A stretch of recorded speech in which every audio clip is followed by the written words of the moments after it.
also go off the Earth, I could jump to the moon, but that should be all possible. But what is common in all of this is that what I want to emphasize in this talk is also that physics is not about doing complicated calculations, but you try to find the simplifications, and from that you let yourself be guided and see what is interesting about in physics.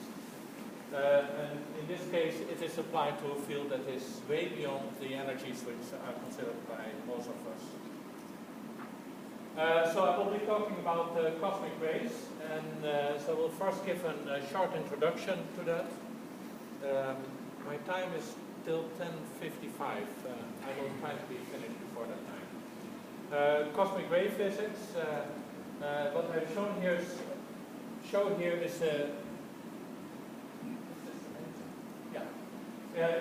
on the spectrum of cosmic rays. What's plotted horizontally is the energy scale, which runs from GeVs to now 10 to the 21 electron volts.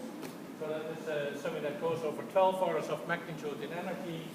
What's plotted vertically is the flux of the particles, the number of particles per square meter per time. And you see that it's something that varies over 32 orders of magnitude. But what is striking is that the observed spectrum of cosmic rays is basically a straight line on this plot. Many people may argue that a straight line is boring. However, you should be very careful. In this case, a straight line is interesting because that means that the spectrum varies like a power law. In this case, basically e to the power minus 2.7, or for simplicity, say e to the minus 3. The fact that this power law, not an exponential spectrum, means that it's non-thermal, and that means that there must be sources that continuously produce these high energy particles. And what I will be concentrated on in my talk is this endpoint of the spectrum, and there, please try to imagine these energies are really horrendous. I will later give some orders of magnitude. And what is of course interesting is, where are these sources? What is the mechanism that produces them?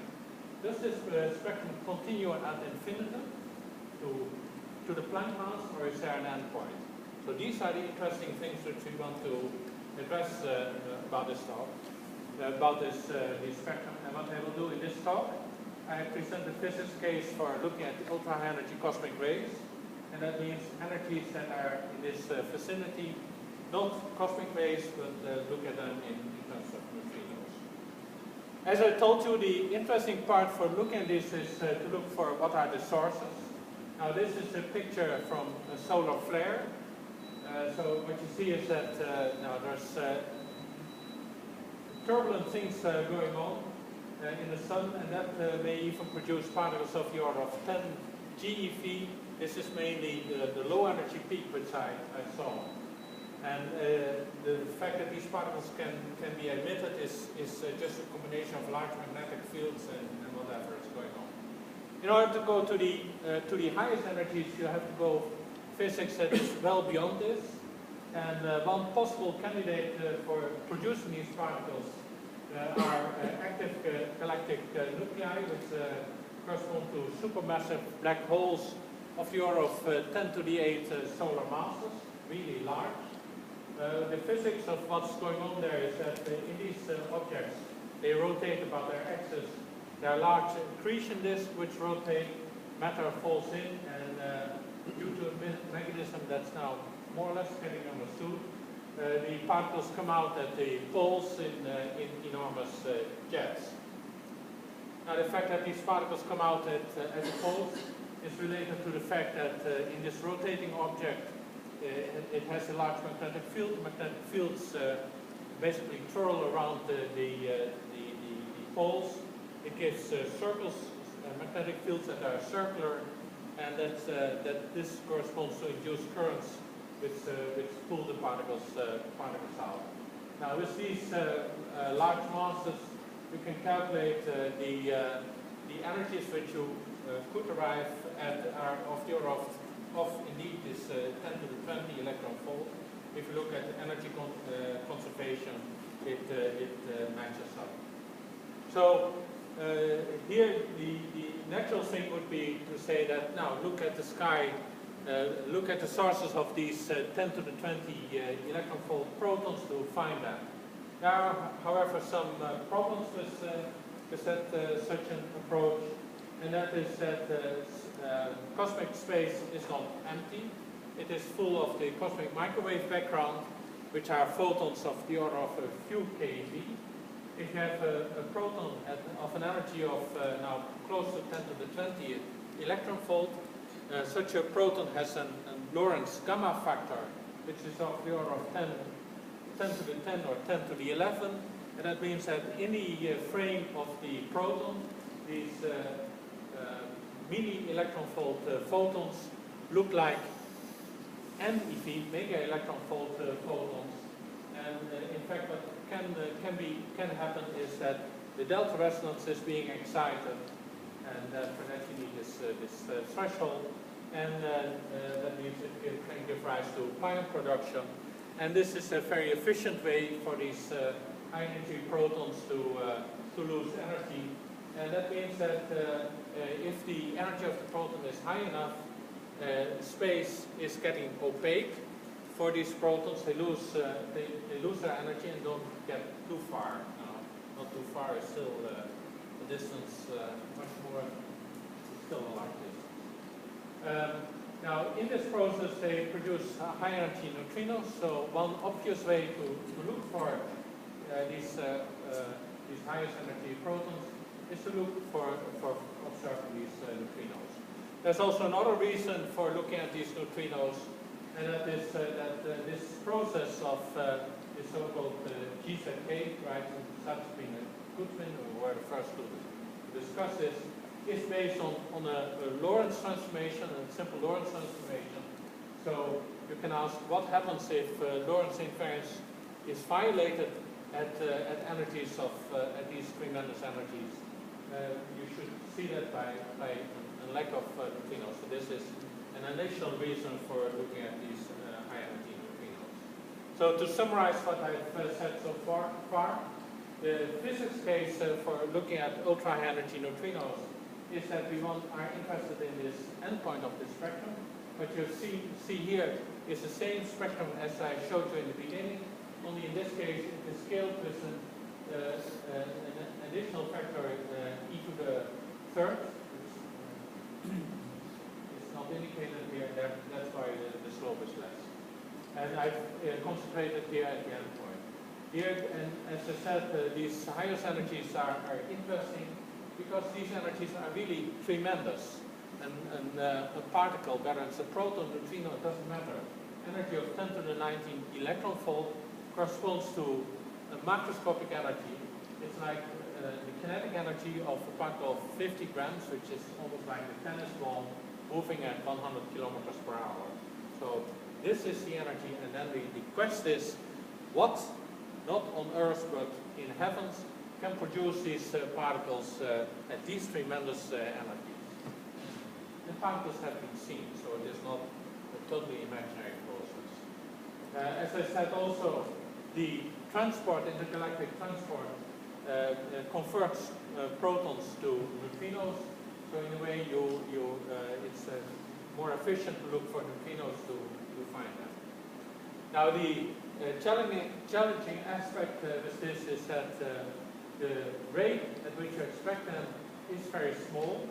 At energies of 10 to the 20s, the rate which you expect is something like 1 particle per square kilometer per steradian. That's only a factor of 4, who cares about that? Per century, so that means that it's not easy to detect them. Another aspect, another reason for looking at high energy neutrinos with respect to protons is that protons are being bent by intergalactic magnetic fields. These magnetic fields are weak, but distances are tremendous, and that means that even for protons, so what I've shown here is the typical orbit for a proton. It's bent by at energies of 10 to 20. It's bent by a few degrees, And that means that if you trace back the arrival direction at Earth from where the protons arrive from, it may point you in a totally different direction from where the source is. While neutrinos, they travel on a straight line. So when you look at the arrival direction of a neutrino, it really does point you back to the source. Now the problem with detecting neutrinos is that neutrinos are not easy to measure. There are several different projects going on to look at neutrinos. IceCube on Paris, they typically work with detection volumes of the order of 1 cubic kilometer. The effective volume is maybe a factor 10 larger, but it's of the order of cubic kilometers. There's also the Pierre Auger facility in Argentina, where they work with an area of 3,000 square kilometers. But since the rate we're talking about is only one particle per square kilometer per century, you can see that this rate is means that these areas are still not sufficient for detection of high-energy neutrinos well beyond the GZK limit. So for that reason, we explored the so-called Lunar-Cherenkov technique, and that is now kind of depicted here. You can have a neutrino coming from wherever the source is.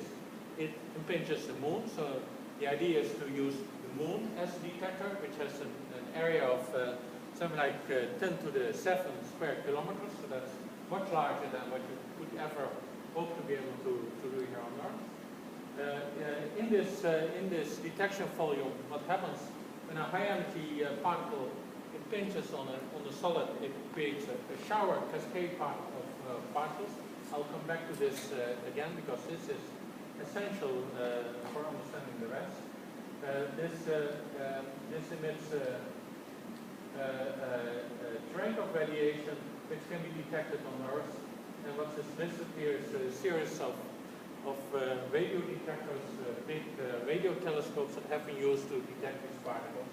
But I will report on some of our own observations using the Westerbork radio telescope, which is close to Groningen. Probably, you may have visited at the time you were at Groningen.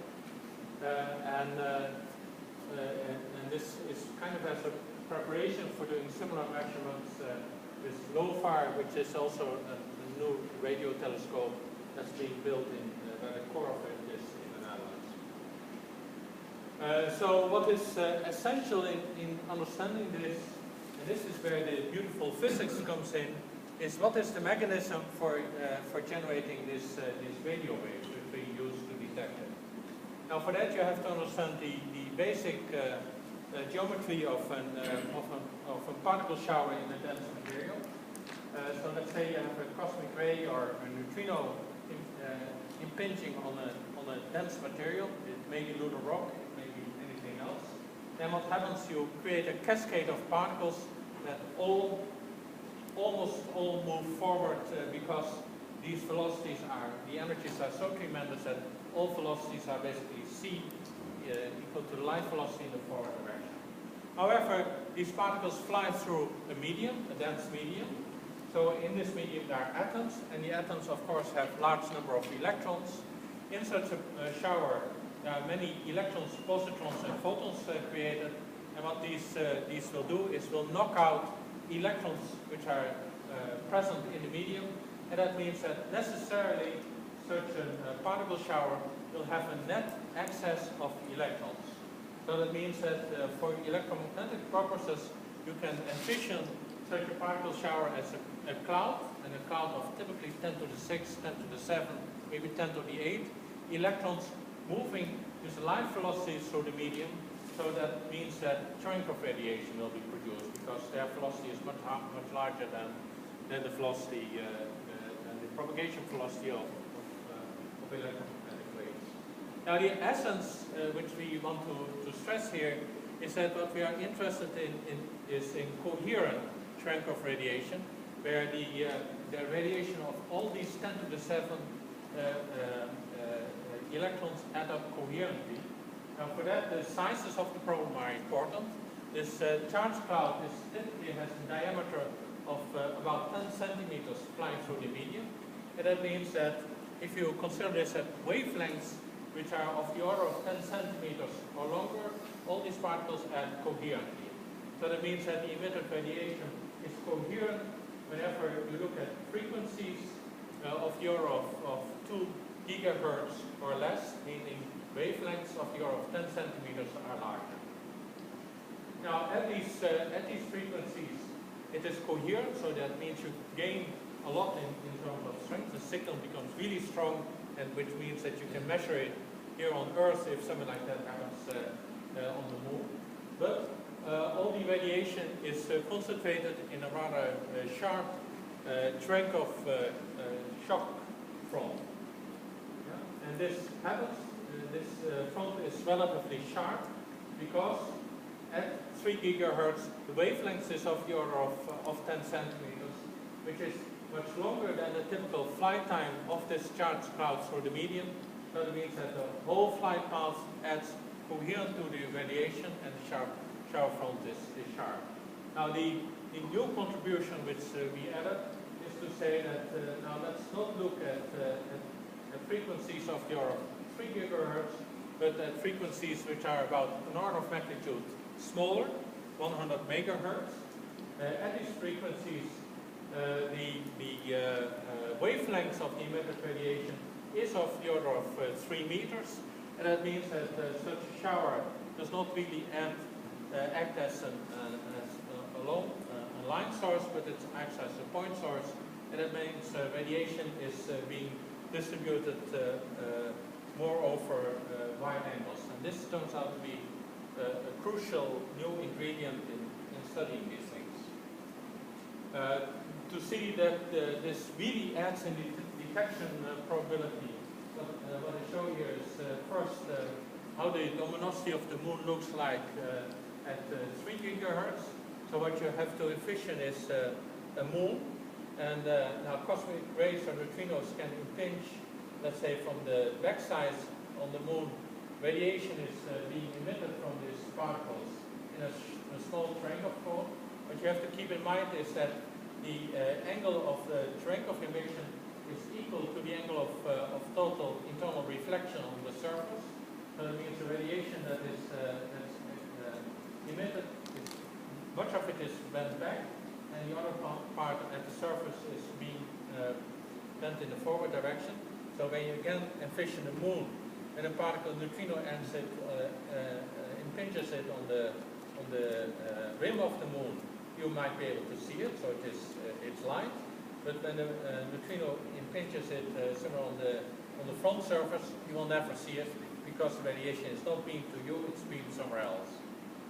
And it becomes even worse if the neutrino impinges inward on the surface, because then, as you can see from this picture, nothing gets out. So at 3 gigahertz, you see a typical picture like this. If you go through the same considerations at a lower frequency, simply because the radiation, due to the simple arguments which I presented to you before, is emitted more sidewards to the then you see much more is coming out, and the moon have the whole area of the moon, the visible area, is contributes to the acceptance. So this is what we observed in a paper in 2006, and what we saw is that with this, the detection probability basically grows like the frequency to the third power, so that's extremely rapidly. Now, one anecdote is that this paper really was revolution in this field at that time. At some point, we got a referee report back that was longer than the paper itself, but still the paper was published basically with the original paper. So the explanation was increased considerably. Now, due to time, I'll skip to this. So now what I will report on some of the actual observations that were being done. And as I said, this uses a set of 11 these radio telescope dishes, 25-meter radio telescope dishes, which are rather close to Groningen, the Westerbork synthesis array. And these radio dishes can be added in phase to make them act as one big dish. Now, these observations are not trivial. because what you see in a radio signal in an observation is basically noise. So what is shown here is the amplitude versus time in arbitrary units. This is sampling time of 20 megahertz, I think. So it is noise. So in analyzing this, you first would have to make a Fourier transform, go to the frequency space, then you have lots of radio stations, TV stations, which you have to take out. You also have to take care of the fact that the signal from the moon has to go through the ionosphere of the Earth, and the ionosphere of the Earth gives a delay to the signal which is frequency dependent. So what was a rather sharp signal from this neutrino impinging on the moon becomes a broader one, and only if you do that, then you find a spectrum like this, where you see this sharp peak over a noisy background. This is really coming from this spectrum. Now, going through this, what we have done is this on observation for about 50 hours at Westerbork, where we have checked that there is not, that we have not seen in these 15 hours a pulse of exceeding a certain strength. Forget about these units; it's not really relevant. Now, again, going through simulation calculations, which are based on the arguments which I given before. But now it is really a full-fledged calculation where absorption of the moon and all these things are being put in. You can convert not seeing a pulse of this strength to a limit of the number of neutrinos. So it means that we, on the basis of these calculations, if the flux of neutrinos was higher than this value for neutrinos of an energy of 10 to the 23rd electron volt, in these 50 hours, we suddenly should have seen a pulse. For 10 to the 24, it's also, and what you can see is that this bends up, because even if there are plenty of neutrinos of an energy of 22 electron volts, the pulse it would generate, even in the most favorable of circumstances, would not be sufficient to see it. So that gives a typical picture like this. This was published in 2009. So this is so in this way we were able to set a limit on the high energy neutrinos, which was about an order of magnitude better than the existing limit at that time, which was based on observations of a satellite looking at the North Pole. So in order to improve on these measurements, hopefully to really see something, we are now extending it to LOFAR. LOFAR is a new type of radio telescope that is being built now in Europe. The core of it happens to be also close to in the Netherlands. There's a system of a lot of rather simple radio antennas. These are basically just two wires.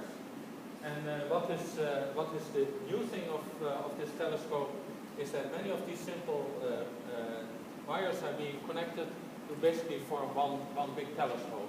In order to have a feel for what happens, if you have this big radio telescopes, you turn your dish such that if a plane wave enters, all the whole reflecting surface makes such that all the waves add at the same time in your receiving head. This